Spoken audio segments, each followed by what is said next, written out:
Okay, this is Dr. Della Welch again. What we're doing on this tape is problems to apply what we've learned on contract law.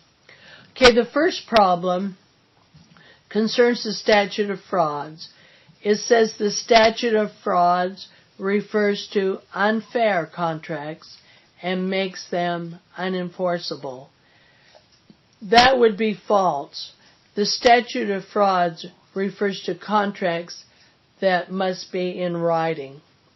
The next one, in general, a contract must be supported by consideration, which may be A, past consideration, B, illusory promises, C, pre-existing duty, D, none of the above.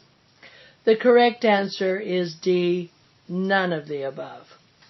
Our next question, bargain for forbearance of a legal right may constitute consideration sufficient to support a contract. And that is true. If you bargain for their forbearance and bring a lawsuit, that can be sufficient consideration.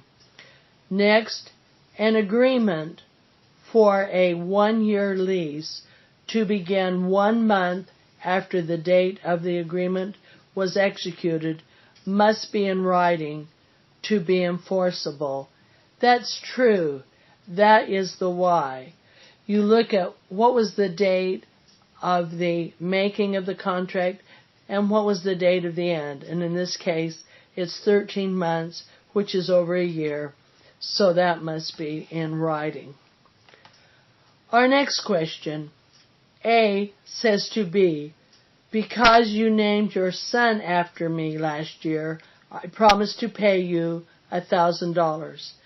This promise is enforceable as supported by legally sufficient consideration. False.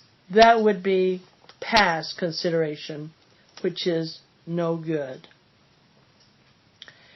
If A contracts to build a house for B, the statute of frauds is not applicable even though A supplies goods well worth in excess of $500. That would be true because here we're talking about a service contract, which is the building of a home and not goods. Now let's go to the next question. P agrees to purchase from S a cow from a very distinguished lineage. And you might remember the cow's name, Rose of Avalon. But who was believed by the parties to be sterile for a price of $80. At the time of the contract formation, the cow had a little trick up her sleeve. She was pregnant, which meant her true value was more than $8,000. When P sued for the cow, the court should hold A, S can refuse to deliver the cow because of mutual mistake.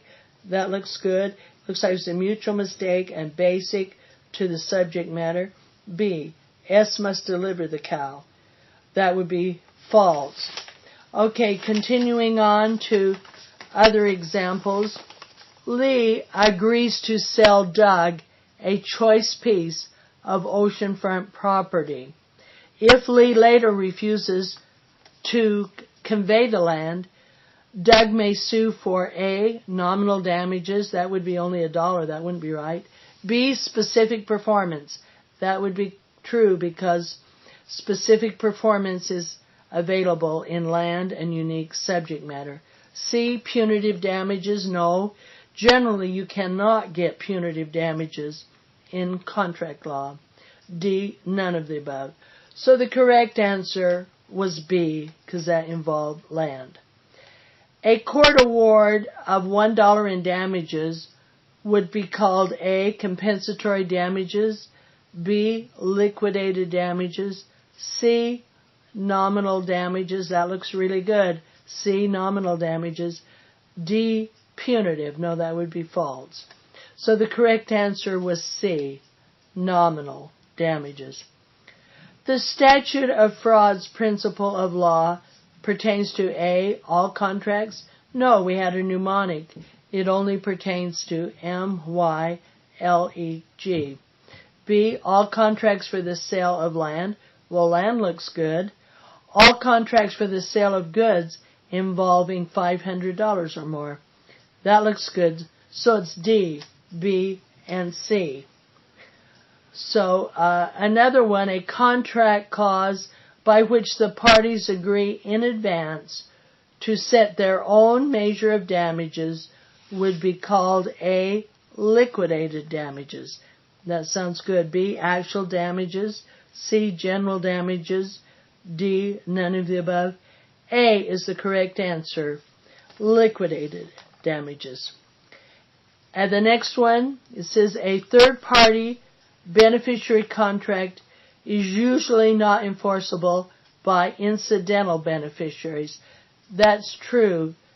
That usually incidental beneficiaries do not have rights. They're only incidentally benefited. But an intended beneficiary would have rights. An intended donee or a creditor whose rights have vested.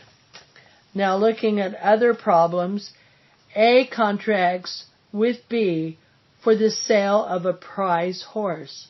Before delivery, the horse dies. The contract is discharged due to impossibility of performance. That is true, because the horse died. It was contemplated by the parties that the horse would be alive.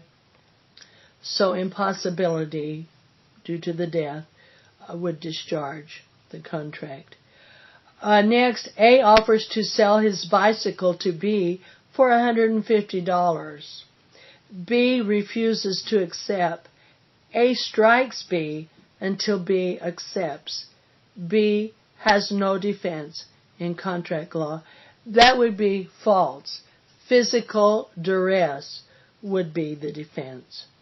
A star athlete, like Kobe Bryant, contracts to play baseball for the Yankees, in this case a different sport. A may delegate his duty of performance and assign his rights under the contract. That is false. That would be too personal. I gave you an example about Kobe Bryant, or a star like him, who wanted to play a game and then he wanted to go do something else. He cannot delegate to Butterfingers the job.